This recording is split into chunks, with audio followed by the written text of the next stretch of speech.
여러분 안녕하십니까, 박상규입니다. 부정과 부패의 이권 카르텔은 반드시 부숴야 한다며 윤석열 대통령이 지난 정부에서 무분별하게 늘어난 국가보조금 예산에 대한 전면 재검토를 지시했습니다. 75조 원이 넘는 역대 최대 규모로 편성된 지방교육 재정 교부금의 낭비 실태도 집중 분석해 보겠습니다. 최근 북한 외교관들이 해외 근무 도중에 가족과 함께 잇따라 탈북해서 우리나라로 망명한 것으로 전해졌습니다. 엘리트 외교관들의 집단 탈북에 김정은이 심한 스트레스를 받고 있다는 보도까지 나왔습니다. 먼저 이종훈 시사평론가, 정혁진 변호사와 함께하겠습니다. 어서 오십시오. 네, 안녕하세요. 오늘의 첫 주제입니다. 윤석열 대통령은 6월 13일 국무회의에서 민간단체 보조금의 누수, 지방교육 재정 교부금의 방만한 운용, 그리고 천안함 폭침과 관련한 일각의 막말에 대해 강력하고 단호한 의지를 천명했습니다. 먼저 요약 영상으로 보시죠. 납세자에 대한 사기 행위이고 미래 세대에 대한 착취 행위입니다.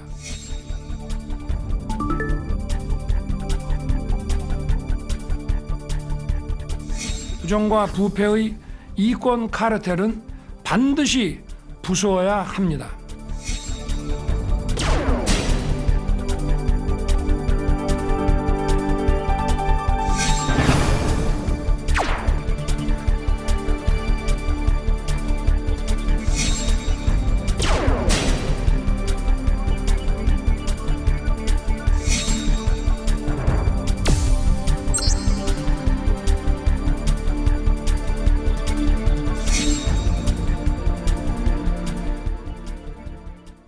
네, 국가보훈부 장관이 처음으로 참석한 국무회의였죠.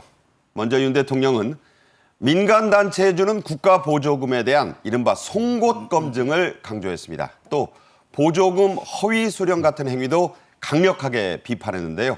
그 핵심 내용 직접 들어보시죠. 민간단체 보조금이 지난 정부에서 2조 원 가까이 늘어나는 동안 제대로 된 관리감독 시스템이 없어 도덕적 해이와 혈세 누수가 만연했습니다. 이는 납세자에 대한 사기 행위이고 미래 세대에 대한 착취 행위입니다. 네, 들으신 대로 매우 강력한 단어들을 동원했습니다. 윤 대통령은 지난 3년간 비영리 민간단체들에 지급된 정부의 보조금이 부정 사용됐다, 이런 조사 결과를 보고받았습니다. 사실상의 환수를 지시한 거죠? 네, 보조금이 이렇게 많이 지급이 됐나 놀라는 사람들이 많았을 겁니다. 네. 보조금이 그 2018년도에 4조를 돌파를 했어요. 그러다가 2022년 작년도에는 5조 5천억 가까이 5조 4,446억이 보조금이 지급이 됐거든요. 네. 그러니까 지난 5년 동안에, 지난 4년 동안에 30% 이상이 늘어난 거예요. 1조 4천억 이상. 그런데 그 사이에 나라 빚이, 우리나라 국가 부채가 1,000조가 넘어갔습니다. 그렇죠. 그런데 그중에 400조가 예를 들어서 뭐 코로나 그런 일도 있었지만 400조가 지난 정권에서 늘어난 거예요. 그렇기 때문에 지금 우리가 방만하게 돈을 아무데나 이렇게 쓸 수 있는 그런 시기가 아니라는 생각이 들고, 다들 정신 바짝 차리고 허리띠를 동여매야 되는 그런 시기인데, 그걸 떠나가지고 만약에 이런 보조금이라고 하는 것이 결국은 우리 국민들이 낸, 모두가 낸 그 세금 아니겠습니까? 네. 혈세라고 하는 것인데 잘못이 있다, 만약에 부정 사용된 것이 있다, 그러면 철저하게 환수하고 그런 것에 대해서 책임을 물어야 나라의 그 기강이 바로 되지 않을까, 그런 생각이 듭니다. 네. 자, 윤 대통령의 이런 의지에 따라서 정부는 국무회의에서 보조금 관리에 관한 법률 시행령 일부 개정령 안을 의결했습니다. 자, 그 핵심 내용 어떤 겁니까? 네, 일단은 뭐 이제 그 검증도 좀 더 강화하고, 그다음에 회계 감사 대상도 좀 더 확대하고, 이제 그러는 내용입니다. 네. 그래서 지금 현재는 이제 3억 원 이상 그 이제 보조금 이렇게 받게 되는 경우에 외부 검증을 하도록 돼 있습니다. 예. 그런데 그거를 이제 1억 원 원으로 이제 낮춰서 거의 3배 강화한 거네요. 예, 그렇습니다. 그렇게 되면 결과적으로 지금 현재 3억 원 이상 그 사업비 이렇게 수령하는 건수가 한 지금 9천 건 정도 이렇게 9천여 개 정도 되는데 그게 이제 4만여 개 정도로 이제 확대가 됩니다. 네. 상당히 이제 그 검증 대상이 이제 확대가 되는 거죠. 예. 그와 동시에 지금 현재 그 10억 원 이상 그 사업비 수령하는 기관들은 회계 감사 보고서를 제출하도록 돼 있어요. 네. 근데 그것도 강화하겠다는 겁니다. 그래서 이제 3억 원 이상으로 이렇게 하게 되면 역시 마찬가지 이제 회계 감사 보고서를 제출해야 되는 대상이 늘어나는 거죠. 그만큼 이제 그들 기관으로서는 이제 회계에 더욱더 신경을 쓰지 않을 수 없는 상황이 이제 될 것 같고 네네. 아마 이렇게 강화를 하고 나면 지금까지 드러나지 않았던 부정수급, 부정사용 사례도 꽤 지금 확인이 될 것으로 그렇게 지금 보고 있습니다. 네.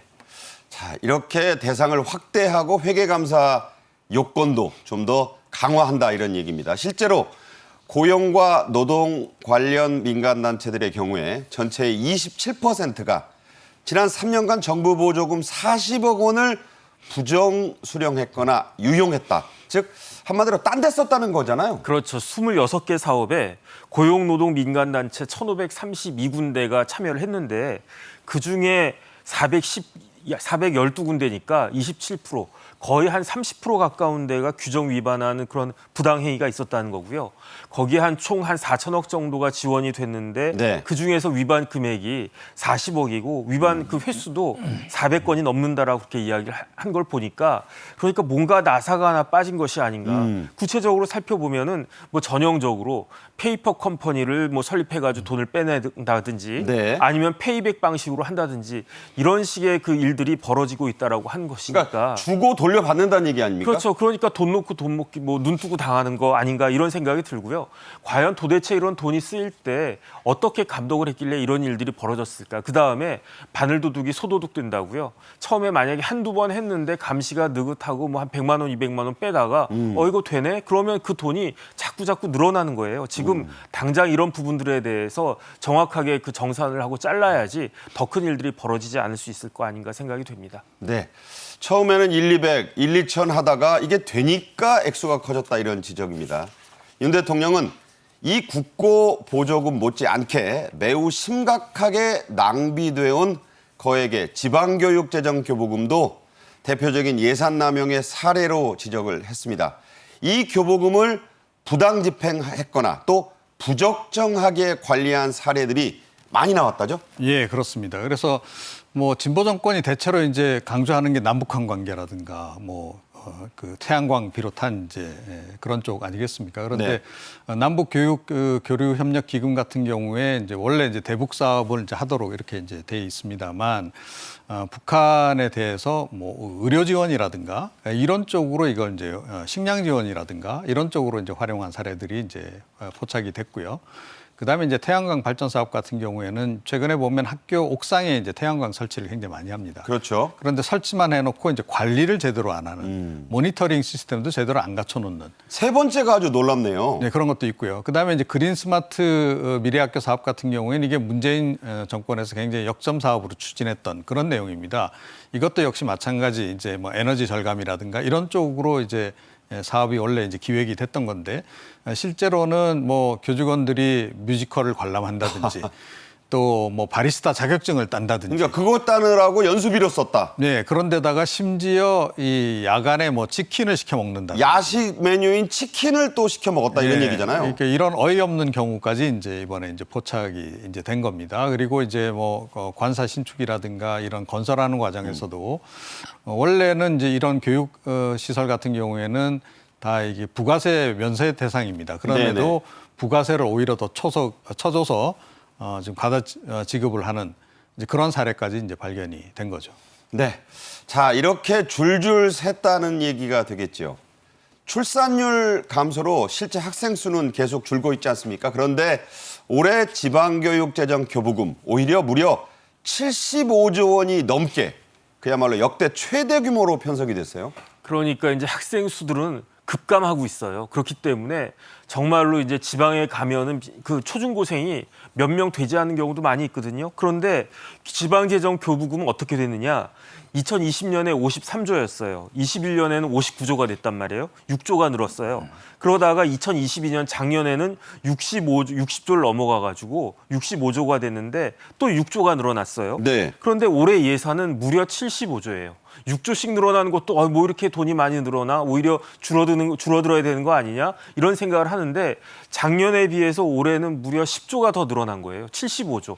말이 75조지 그게 얼마나 큰 돈이겠습니까? 네. 그런데 이 지방재정교부금은 원래 초등학교, 중등학교, 고등학교에만 돈이 쓰이는 거예요. 그러니까 조금 전에 이종훈 평론가님 말씀하신 것처럼 돈이 남아가지고 주체할 수 없으니까 뭐 이것도 사 먹고 저것도 사 먹고 여기도 놀러 가고 저기도 놀러 가고. 근데 반면에 대학에는 이 돈이 흘러 들어가지가 않아요. 그러니까요. 그러니까 대학들은 지금 학생들이 없거든요. 신입생들이 없으니까 그 학교 자체가 운영되지 못할 정도로 심각한 위기를 겪는 그런 학교들도 많은데 제 생각에 그런 학교들은 일정 부분 대학들은 정리될 필요들도 있지만 어찌됐든지 간에 살려야 될 그 대학들에 대해서는 경쟁력을 위해서 대학 경쟁력을 위해서 뭐 반도체나 아니면 뭐 AI나 이런 부분들에 대해서 지원을 해야 되는데 칸막이가 딱 가로막혀 있으니까 네. 한쪽은 돈이 넘치는데 한쪽은 돈이 그 고갈되는 이러한 현상들은 좀 효율적으로 개선되어야 된다. 이 부분을 대통령이 지적하신 거 아닌가 싶습니다. 그러니까 그 칸막이라는 게 네.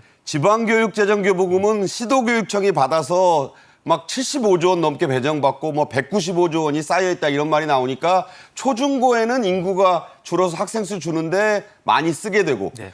정작 돈을 좀 넣어야 될 고등교육, 대학교육에서는 화장지 살 돈 없고 컴퓨터 하나 제대로 갈지 못한다. 이런 실태 아닙니까? 그다음 화장실 자체도 수세식 화장실이 아닌 경우도 있다라고 방송에 나왔었는데 이게 왜 이러냐면 교육부에서 옛날 생각으로만 하고 있는 거예요. 옛날에 이제 대학은 여유가 있고 초중고는 그래도 우리 의무 교육이니까 더 보조를 해줘야 되고 이런 마인드를 갖고 있었는데 그런데 지금 우리나라 국민 소득이 2,000불, 3,000불 하던 나라가 지금 35,000불이 됐단 말이죠. 그러니까 이런 부분들에 대해서 정책이 효율적으로 유연하게 바뀌어야 될 때가 온 것 같습니다. 자, 그래서 이 윤 대통령이 국무회의에서 한 얘기가 정부와 여당을 통해 민간단체 보조금을 좀 줄여서 그 재원으로 취약계층의 대학생들을 좀 더 지원해보자 이런 방침인데 구체적으로 어떤 내용입니까? 일단은 결국엔 이제 대학생들 입장에서는 특히 취약계층 입장에서는 가장 큰 문제점이 되는 것이 등록금 아니겠습니까? 등록금을 해결하는 방법은 둘 중에 하나예요. 첫 번째는 장학금을 받든지 아니면 장학금을 받지 못하면 학자금을 대출을 받든지 그렇기 네. 때문에 우선적으로 국가나 근로 장학금 같은 것들이 더 확대되어야 하고 두 번째로 불가피하게 학자금을 대출 받을 때에는 그때는 또 이자가 문제가 되지 않겠습니까? 그렇죠. 그러니까 무이자 대출 이런 부분들을 더 확대를 해야 된다. 이런 부분들에 대해서 정부와 여당이 관심을 갖고 시행을 하겠다. 이렇게 판단이 되고 있습니다. 네. 자, 앞서 그림에도 나왔지만 이 윤 대통령이 국무회의에 모두 발언, 제일 먼저 한 발언에서 이런 말을 했습니다. 지금 호국 보훈의 달인 6월인데 호국 영웅들의 희생과 헌신에 대한 기억과 예우 제대로 해야 된다. 다시 한번 각별히 강조를 했습니다. 직접 들어보시죠. 영웅들의 희생과 헌신을 왜곡하고 폄훼하는 일이 있어서는 안 됩니다. 이러한 행위는 대한민국 국가 정체성을 부정하는 반국가 행위입니다. 영웅들의 희생과 헌신을 기억하고 예우하는 것은 국민 주권주의와 자유민주주의를 담고 있는 헌법 정신의 실천입니다. 국가보훈부로 승격된 이 이후에 박민식 장관이 처음으로 나온 그런 국무회의란 뜻도 있었습니다. 대한민국의 역사는 호국 영웅들의 피 묻은 군복, 전투복에서 시작됐다. 이런 얘기를 윤 대통령이 현충일 추념사에서 했었죠. 이 국무회의 작심 발언은 최근 정치권 일각에서 연이어 터져나온 천안함 피격 관련 논란, 막말 이런 것들을 겨냥했다. 이런 해석인데 어떻게 보십니까? 네, 그렇습니다. 뭐 아시다시피 민주당이 이제 혁신위원장을 이제 임명하신 그 이래경 전 이사장 같은 경우에 천안함 관련한 그런 이제 그 망언을 해서 자폭했다. 네, 그렇습니다. 그래서 결국 이제 뭐 9시간 만에 스스로 이제 사퇴하는 그런 이제 일이 있었죠. 그렇죠. 그걸 또 해명하는 과정에서 또 이제 그 민주당의 대변인이 또 추가적인 또 막말을 또 했습니다. 네. 이번엔 천안함 그 함장을 향해서 이제 그 말을 좀 했습니다. 뭐 낫 그래서 무슨 짝이니 그러니까 그런 말이죠. 그 사실 네. 입에 올리기도 좀 이제 부적절한 그런 표현을 좀 쓴 거죠. 근데 그 발언이라든가 이런 것들이 이제 확인되고 나온 게 6월 5일이었습니다. 네. 현충일 바로 전날이었다는 그랬죠. 거죠. 그러니까 그것도 정말로 개탄스러운 이제 그런 그 일이었습니다. 그리고 뭐 조금 전에도 말씀하셨다시피 이제 이번 달이 좀 특별한 달 아니겠습니까? 호국 봉훈의 달이죠. 예, 그렇습니다. 6.25 전쟁도 이제 포함이 된 그런 이제 역사적인 의미가 있는 그런 달이다 이렇게 이제 봐야 되는데 이런 달에 이런 그 망언들이 쏟아져 나오는 것에 대해서 아마 대통령으로서 그냥 넘어가기는 어려웠을 거다 이렇게 생각합니다. 그래서 문제를 좀 이제 제기를 한 것으로 그렇게 생각을 합니다. 네.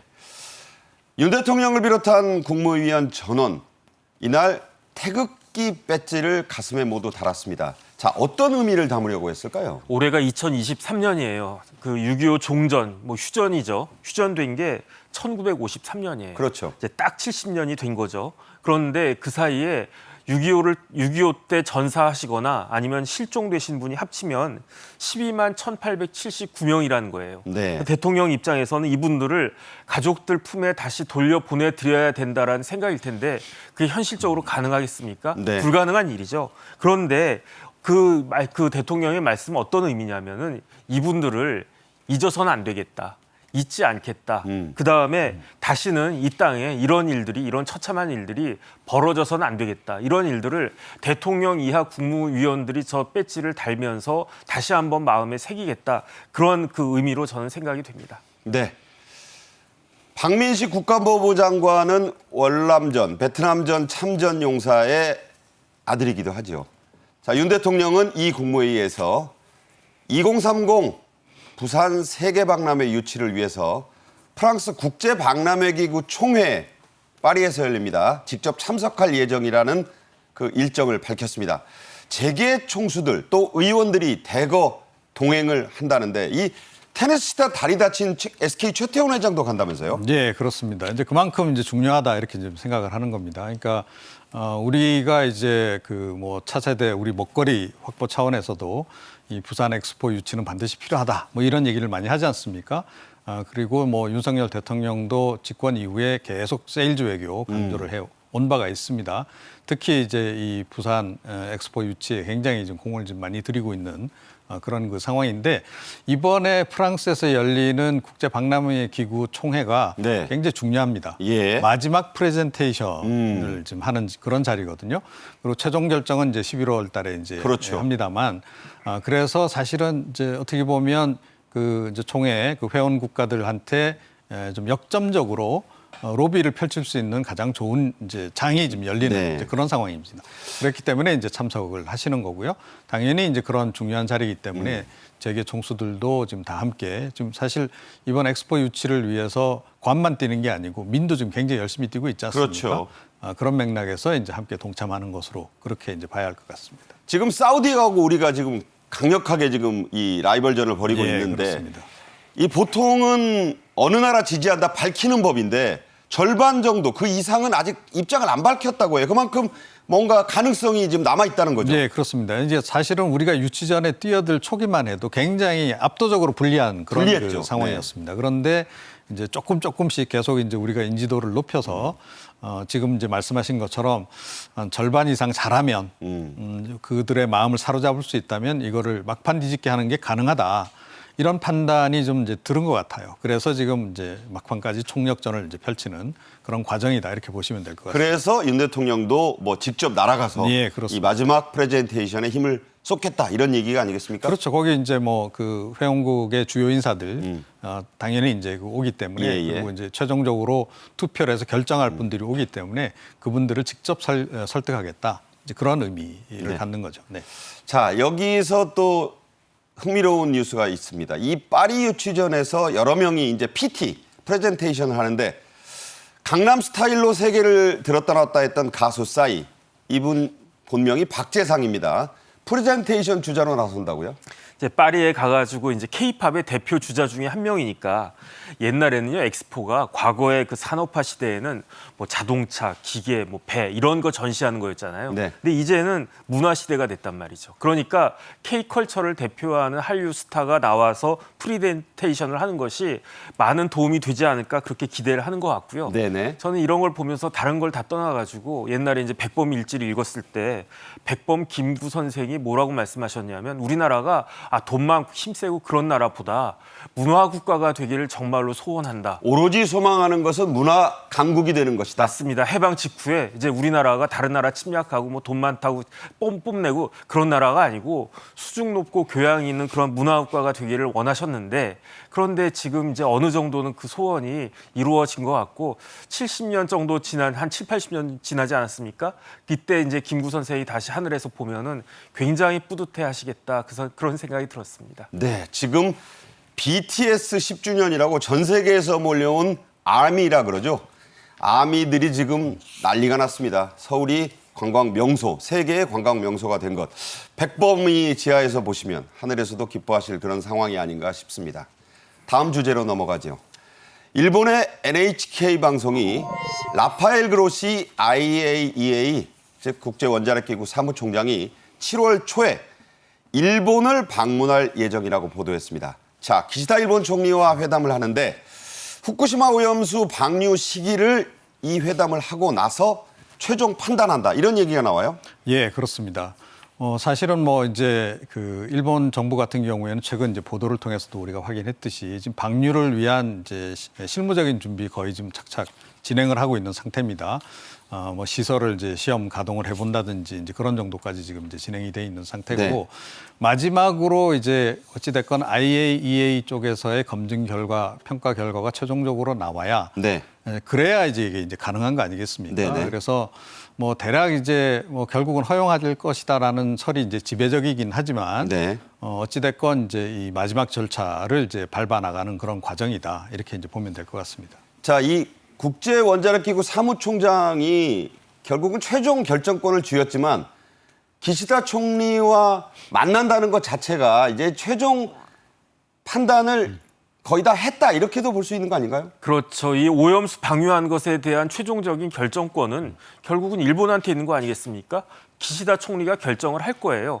뭐 그런데 만약에 오염수를 일본이 방류한다고 했을 때 다른 나라에서 이걸 어떻게 할 수 있는 방법은 없는데 국제적인 비난은 있을 수 있겠죠. 네. 그렇기 때문에 중요한 것은 과학적인 평가 아니겠습니까? 그 과학적 평가를 누가 하느냐? 일본에서 하면 그게 뭐 인정이 되겠습니까? 네. 중국에서 하면 그게 인정이 되겠습니까? 결국은 IAEA인데 IAEA의 사무총장이 IAEA가 객관적이고 과학적으로 작성한 그 보고서를 기시다 총리한테 준다라는 것이고 그걸 보고 이제 거기에 대해서 자신이 있으면 오염수를 뭐 처리해가지고 알프스로 처리해가지고 방류할 수 있을 것이고 만약에 그 보고서가 이거는 문제가 많다라고 하면 아무리 기시다 총리라고 해도 거기에 대해서 그 반대된 일을 할 수 없을 것 같은데 과연 어떻게 결정이 될지는 지켜봐야 되는 것이 아닌가 싶습니다. 네. 거듭된 우리 정부와 전문가들의 설명에도 불구하고 근거 없는 후쿠시마 괴담들이 계속 퍼지고 있습니다. 해양수산부가 그래서 이에 대한 반박 입장을 이렇게 밝혔습니다. 직접 들어보죠. 현장에서 직접 정부의 수산물 안전관리에 대해 설명을 드리고 진솔하게 소통하면서 수산업계의 목소리를 듣고자 합니다. 송상근 해수부 차관, 후쿠시마 오염수와 관련된 부적합한 수산물이 우리 국민들 식탁에 오를 일은 절대 없다. 거듭 확언을 했어요. 네, 그렇습니다. 그래서 오염수 지금 방류가 되면 뭐 국내에서도 이 수산물 소비가 확 줄어들 거다 그런 이제 우려가 지금 상당히 있습니다. 그래서 네.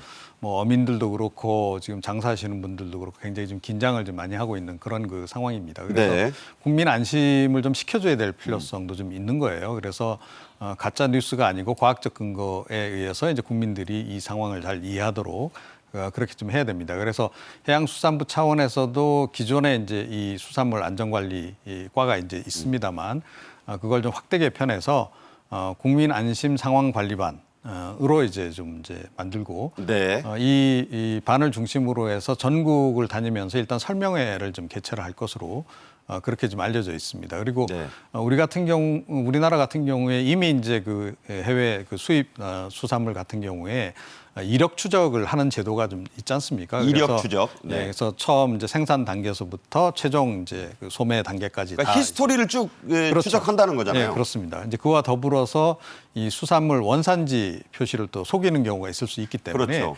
그와 관련해서도 이제 올해 이제 상반기에 1차 이제 전수조사 한 바가 있고 조만간 또 2차 전수조사를 할 계획입니다. 그래서 그런 방식 등 그와 더불어서 또 추가적으로 이제 좀 이제 국민들이 이건 좀 뭔가 좀 이 방사능이 있지 않을까 걱정된다 하는 경우에 국민 신청 방사능 검사 제도가 있습니다. 국민 신청 방사능 검사. 예, 그래서 이제 그동안에 70여 건 정도 국민들이 이거 좀 수상한데 좀 확인해 줄 수 있어요라고 정부에 요청을 하게 되면 실제로 방사능 검사를 해서 그 결과를 이제 알려주는 네. 그런 제도인데 이것도 이제 앞으로 계속 이제 유지할 뿐만 아니라 필요에 따라서는 더 확대 실시하겠다 그런 계획입니다. 네. 자, 한덕수 국무총리 6월 13일 국회 대정부질문에 나와서 야당 의원들과 상당히 거센 설전을 주고받았습니다. 특히 이 후쿠시마 원전오염수 방류를 둘러싼 야당 의원들의 공격에 기준만 맞다면 내가 그 물을 마실 수 있다. 상당히 파격적인 답변을 했어요. 제가 봤을 때 우문의 현답이에요. 어떻게 의원님이 저런 식으로 질문할 수 있겠습니까? 만약에 이제 화장실에 있는 변기 물을 잘 처리해가지고 음용 기준에 맞다라고 쳐요. 그러면은 그 물을 의원님은 마시겠습니까? 그러면 그 사람이 다 기준을 떠나가지고 기분이란 문제도 있는데 네네. 그런데 어쨌든 총리께서는 기준에 맞는다라고 하면 마실 수 있는 거죠. 뭐 그렇기 때문에 그러니까 음용 기준에 맞는다면요. 그렇죠. 음용 기준에 맞는다면은 그게 되는데 과연 음용 기준에 맞출 수 있을 정도로까지 할 필요가 있는지도 잘 모르겠고 제가 봤을 때는요.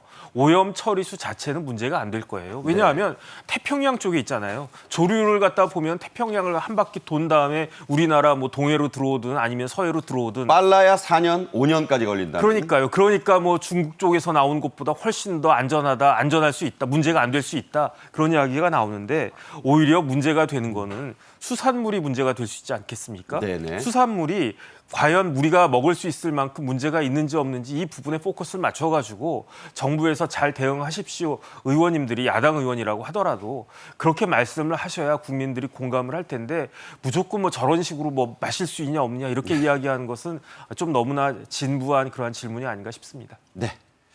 자, 이종훈 시사평론가, 정혁진 변호사와는 여기서 인사를 드리겠습니다. 오늘 감사합니다. 네.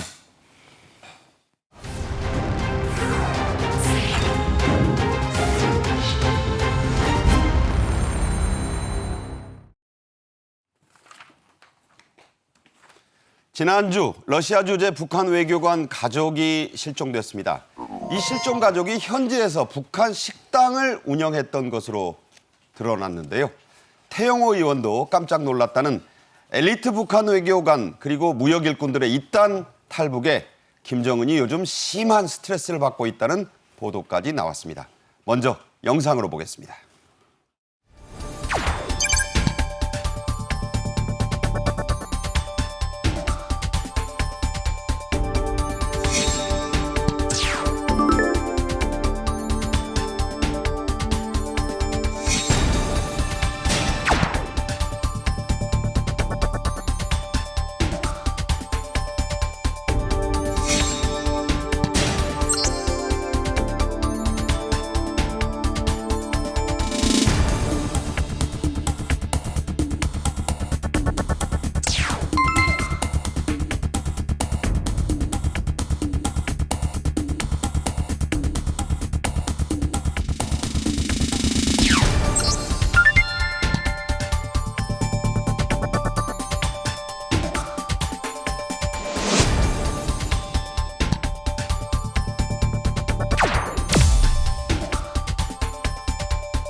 탈북 고위 외교관 사실 1호이신 분이죠. 최근 미국 워싱턴을 다녀오신 고영환 전 국가안보전략연구원 부원장과 이 소식을 함께 얘기해 보겠습니다. 어서 오십시오. 안녕하십니까? 네. 자, 지난주에 발생한 일이었습니다. 러시아 주재 북한 외교관의 가족, 감쪽같이 사라졌습니다. 이 사건이 현지에 있던 북한 식당 부지배인의 탈북과 밀접한 연관이 있다. 이게 무슨 얘기입니까? 그러니까 울라디보스톡이라고 하는 지역에 있는 북한 식당에 그 관리가 탈북을 시도하다가 체포가 됐습니다. 네. 그런데 이 외교관 가족이 부인이 그 식당을 관리를 해왔던 사람이거든요. 아하. 그러니까 저 사람은 부지배인이라고 하는 사람은 이미 체포가 됐고 아직 북한에 송환되지는 못한 것 같습니다. 왜 코로나 때문에 막혀 있었으니까. 예.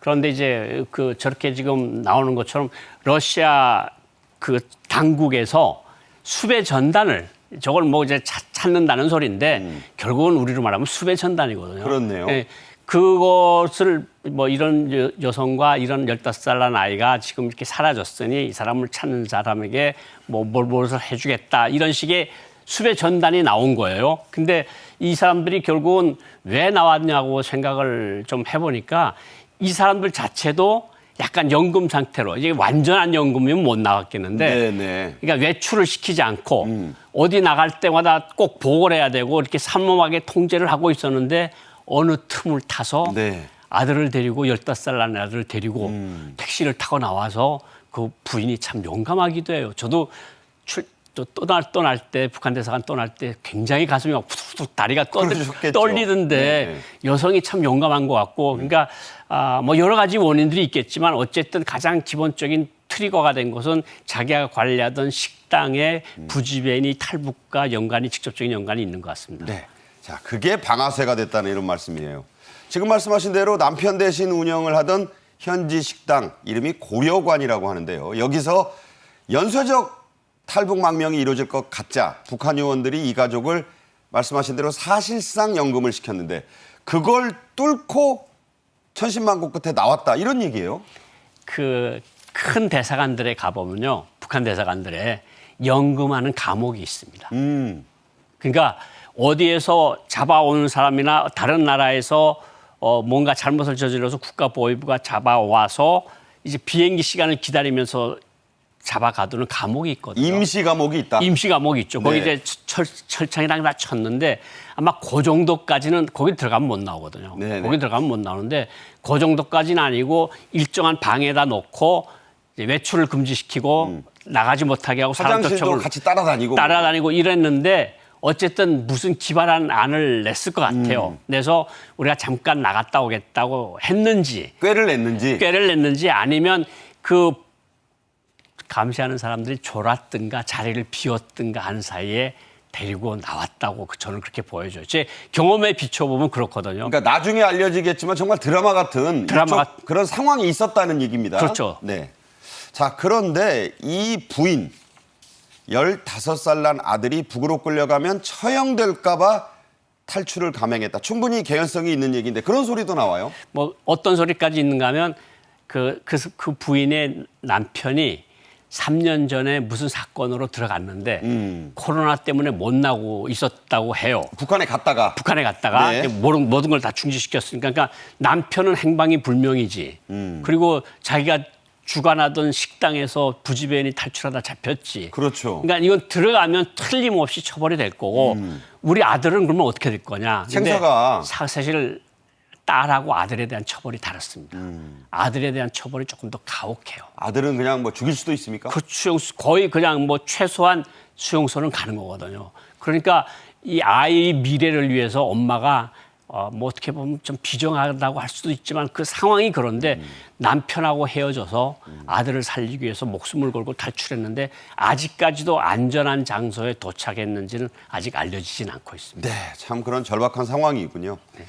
몇 주 전에는 유럽에서 근무하던 북한 외교관도 가족과 함께 탈북했다는 그런 보도가 나왔네요.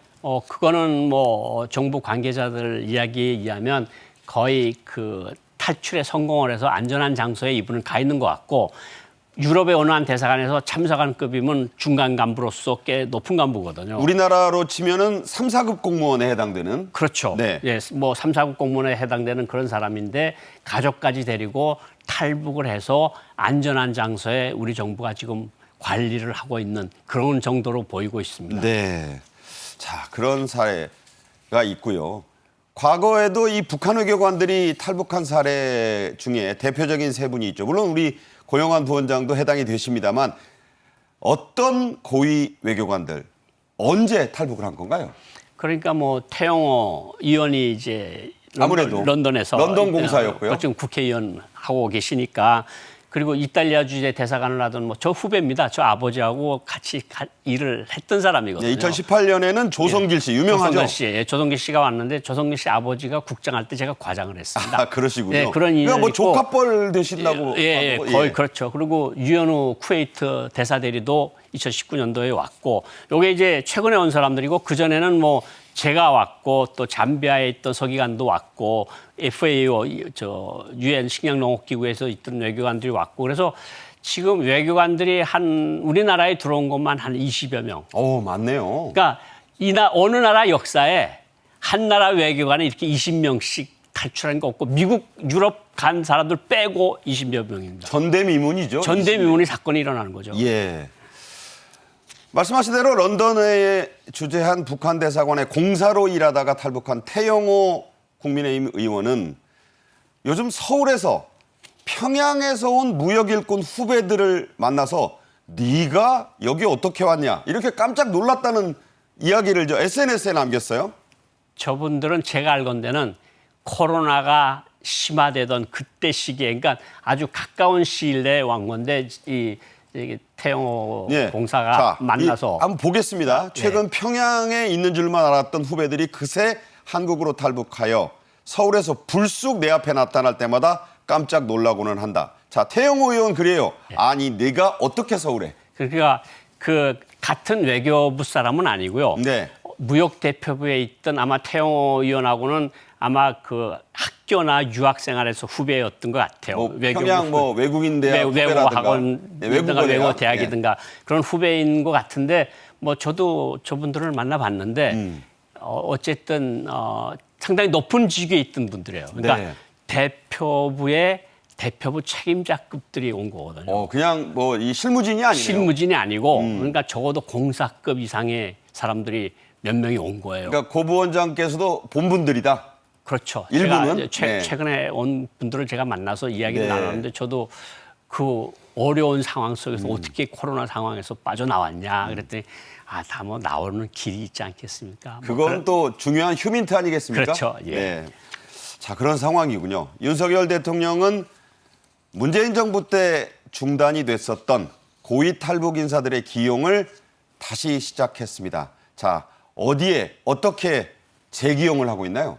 지금 가장 중요한 것은 국정원 산하 국책연구기관인 국가안보전략연구원에 지금 4명이 들어왔고요. 네, 저희가 그래픽으로 예, 좀 정리해봤어요. 예. 4명이 국정원 산하, 예. 네, 총 그 엘리트 탈북자 7명인데 4명이 최근에 윤석열 정부가 들어와서 받은 4명이고요. 아까 나온 조성길 대사랑 주 이탈리아 예. 대리 대사도 저기 들어가 있고요.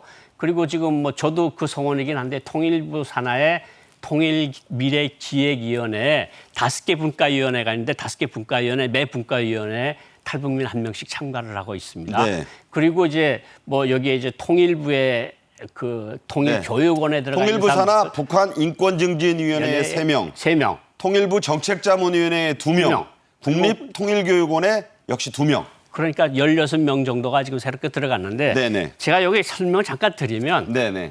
문재인 정부에서 특히 서훈 국정원장 시절에 2자리 숫자였던 엘리트 탈북민들을 내보냈습니다. 전부 다. 뭐 몇 명 빼고.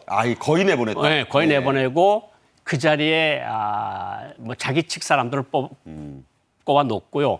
그리고 그것이 지금 잘못됐다고 지금 재판을 받고 있는 상황이고요. 네네. 그리고 거기서 온 사람들을 절대로 받지 말아라. 그래서 더 받질 않았고 네. 이 전략위원회만 안 받은 게 아니라 다른 국가기관들에도 일체 뽑질 않았습니다. 사실상 그러니까 다 다 그냥 올 스톱을 시킨 거죠. 전부 중단시킨 예, 거예요. 그리고 있는 사람들이 다 나가면 엘리트 탈북민들은 국가기관에서 일하는 거 사람이 없도록 그렇게 하려고 했댔는데 네네. 결국 다행히 정권이 좀 이렇게 돼서 저 사람들 다시 받는 건데 사실은 저 자신도 문재인 정부 때 제 임기를 끝나지 못하고 불편해한다 그래서 제가 사표 쓰고 나온 그러셨잖아요. 경우거든요. 네. 그러니까 이게 어떤 측면을 주는가 하면 제가 이걸 왜 자꾸 중시를 하는가 하면 이 사람들뿐만 아니라 이 사람들이 어떻게 들어와서 대우를 받는지를 해외에 나와 있는 북한 외교관들이 다 보고 있다는 거죠. 그리고 그 사람을 통해서 2,500만 북한 주민들이 그걸 보고 있고, 그러니까 이게 간단한 일을 막은 것처럼 이렇게 생각하실 수 있지만 사실은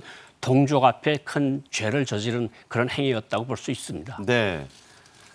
말씀하신 대로 이 고 부원장이 근무하셨던 국가안보전략연구원 굉장히 중요한 데입니다. 탈북민들 채용에 요즘 다시 긍정적 분위기로 돌아섰고 추가 채용을 진행할 거라고요? 제가 그 한석희 전략연구원 원장님을 만나서 식사를 한번 한 기회가 있었는데 많이 뿔크겠다. 그래서 원상 회복을 시키겠다. 아, 옛날 그러니까 네. 문재인 정부 이전으로. 이 문재인 정부 이전까지 복귀를 시키겠다. 그리고 뭐 이상하게 나갔던 사람들도 다시 받아들였어요. 받아들이고 사실 이게 왜 전략위원회에 들어가서 이 사람들이 있는가 하면 이게 노동신문 같은 거 읽을 때 행간을 읽는 능력이 좀 투출하고 왜 이런 기사를 여기 일면에 배치하고 왜 이런 기사를 사면에 넣었을까 하는 것들은 북한에서 일해본 사람들이 아는 거거든요. 그냥 글자만 읽는 게 아니라 그렇죠. 행간과 맥락을 아는 행간과 분들. 맥락을 알고 왜 이 시점에 이런 사진이 나오고 왜 이런 글이 나왔을까 하는 거는 거기서 온 사람들이 그중 잘 알거든요. 그러니까 통일정책 수립하는데 대북정책 수립하는 기반을 여기서 만들어내는 건데 문재인 정부에서 싹 다 내보내고 그런 거죠. 네, 그렇군요.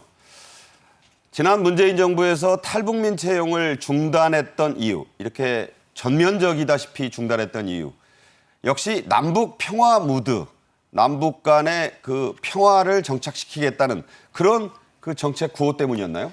글쎄 평화를 그대로 정착시키면 얼마나 좋겠습니까? 이게 실질적인 내용이 없는 평화 정책을 한다고 하면서 그러니까 엘리트 탈북민들을 어떤 국가기관에 받아들이면 북한이 신경을 쓰니까 북한이 화를 내니까 눈치를 보면서 이것을 잘라낸 거거든요. 네. 그러니까 그 코로나 때 참사관급으로 있던 분이 지금 전략원에 들어가 있습니다. 그분이 들어와서 하는 소리가 우리를 대우해달라는 게 아니라 네네. 우리를 적어도 멸시는 하지 말아달라. 그리고 우리가 그래도 일을 해서 우리가 기여할 부분이 있는 건데 네네. 왜 이렇게 하느냐 하면서 그분이 이제 이야기를 한 것들이 나왔는데 이분은 이제 국가안보전략연구원에 들어가셨어요. 네네. 들어갔는데 제가 방금 전에도 말씀드렸지만 여기서 그 사람들이 다시 들어와서 일한다는 게 벌써 해외에 있는 북한 대사관들에 퍼졌대요. 아하. 그러니까 이런 생각을 하는 거예요. 진보 정권 때는 우리를 쫓아내고 보수 정권 들어서는 우리를 받는구나. 그건 이때 빨리 들어가면 유리하겠구나 하는 생각들을. 그래서 지금 이 고위급 엘리트 외교관들의 탈북 러시가 좀 시작된 거다. 이런. 시작된다고 봐야죠. 그리고 네. 여기에 이제 경제난, 자녀 교육 문제 여러 가지들이 겹치면서 이것들이 일단 뚝이 조금씩 허물리고 있는 그런 상황이라고 볼 수 있습니다. 네. 둑 말씀하시니까 이 큰 둑도 개미 구멍으로부터 시작해서 무너진다는 말이 있지 않습니까? 자, 고위층과 엘리트 외교관들의 가족 단위 탈북 앞으로도 늘 것 같다는 전망이 나옵니다. 그 이유가 북중 국경의 개방을 앞두고 있다. 그렇기 때문이다. 이런 분석이 있는데 이건 왜 그렇습니까? 이제 6월 중순경에 열린다고 계속 북중 국경에서 소문이 돌고 있는데 코로나 때 막혔던 코로나 때 막혔던 네. 게 이제 열자는 북한 경제 지시가니까 열겠다고 하는데 이게 무슨 문제가 있는가 하면 3년 동안 국경이 막혀 있지 않았습니까? 네. 여기서 3년 동안 들어가야 될 사람들이 5년, 6년 된 사람들도 못 들어간 사람들이 있는 거예요. 네. 그러니까 이 사람들이 들어와서 나와서 오랫동안 있으면서 많은 것들을 봤는데 내가 들어가면 처벌받지 않을까? 이런 생각들을 많이 하는 거고 또 새로 나오는 사람들은 이제까지 눌려서 못 나왔던 그 탈북 그런 의도들이 나오면서 늘어날 수 있고 그러니까 경제난에다가 북중 국경 개방에다가 자녀 교육 문제에다가 한국의 윤석열 정부가 들어선 모든 것들이 합쳐지면서 탈북 러시가 시작될 가능성이 충분히 높다 이렇게 봅니다. 네. 과거에 이런 일이 있었잖아요.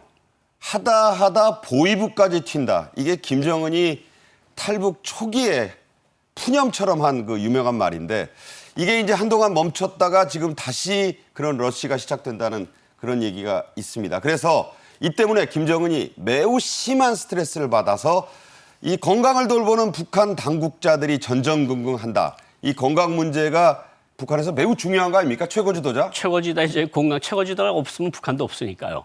그런 시스템이니까 그러니까 제가 탈출을 했을 때 김정일이가 당시에는 김정일. 네, 김정일이가 서류를 집어 던지면서 소리를 쳤다는 거 아닙니까? 그러니까요. 내가 금싸라기 같이 아끼면서 하던 외교관 중에 왜 도망을 치는 거냐 이랬는데 지금 김정은으로서는 이게 왜 그러는가 하면 북한에서 사돈의 8천까지 문제가 안 되는 사람들을 골라서 내보냈는데 그 사람들이 튄다는 거는 핵심 중에 핵심이 탈출한다는 거 아니겠습니까? 하다 이제 엘리트들까지 간다 이런 말이죠. 엘리트들까지 가고 뭐 보이성에서도 몇 명이 왔고 그러니까 어느 기관에서든지 빠져나가는 사람이 없는 걸 정도로 그래서 뭐 탈북 외교관들이 그 엘리트 탈북인들이 야 이러다 임시정부 하나 만들어도 되는 거 아니냐 각 기관이 다 있으니까 그런 농담까지 할 정도로 지금 많이 오고 있거든요. 그리고 많이 왔고 그리고 어느 한 나라가 이렇게 많은 엘리트들이 탈출하는 예가 없어요. 그러니까 북한 정권이 그만큼 힘들고 김정은이가 이에 대한 스트레스로 엄청 화를 내니까 이제 그것도 이제 수면 장애로 이루어지고 그러니까 수면제 마시고 흡연하고 술 마시고 이런 것들이 건강 상태가 계속 나빠지는 그런 극심한 스트레스를 받고 있다 이렇게 사람들이 그런 정보들이 계속 들어오고 있습니다. 그러니까 이제 정말 가려 뽑았고 잘해줬으니까 너만은 안 나갈 줄 알았는데 이 가족들까지 데리고 나가니까 스트레스가 폭발한다 이런 분석이네요. 그렇죠. 정말 고르고 이상 더 좋은 사람이 없다고 해서 뽑았는데 그게 나가니까 이제 말하면 열불이 나는 거죠. 열불이 나고 있는 상황이다. 예. 네. 고영환 전 국가안보전략연구원 부원장과 말씀 나눴습니다. 고맙습니다. 감사합니다. 오늘 저희 정책엔 이슈가 준비한 소식은 여기까지입니다. 오늘도 시청해 주신 여러분 감사합니다.